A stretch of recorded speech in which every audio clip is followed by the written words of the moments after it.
أعوذ بالله من الشيطان الرجيم بسم الله الرحمن الرحيم سبحان اللہ العظیم استغفر اللہ۔ ناظرین، آج آپ کے سامنے ایک ایسا وظیفہ بتایا جائے گا جو نبی پاک صلی اللہ تعالی علیہ وآلہ وسلم نے بیان فرمایا کہ دنیا ذلیل اور حقیر ہو کر قدموں میں آئے۔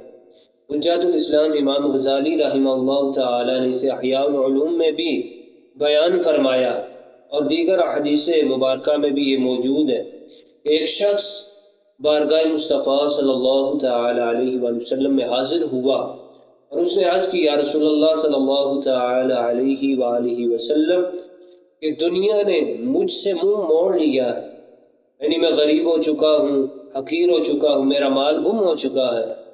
تو آقا کریم علیہ السلام نے اسے یہ ارشاد فرمایا کہ تم فرشتوں اور مخلوق کی تسبیح کیوں نہیں پڑھتے جس کے سبب اللہ تعالیٰ انہیں روزی عطا کرتا ہے۔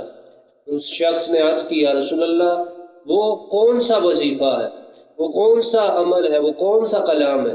حضور علیہ السلام نے فرمایا کہ تم یہ پڑھو، سبحان اللہ العظیم استغفر اللہ، طلوع فجر اور نماز فجر کے درمیان، یعنی جہاں سے فجر کا وقت شروع ہوتا ہے اور جہاں تک ختم ہو اس کے درمیان 100 مرتبہ یہ تسبیح پڑھ لو تو اللہ تعالیٰ تمہیں غنی کر دے گا، دنیا ذلیل اور حقیر ہو کر تمہارے قدموں میں آ جائے گی۔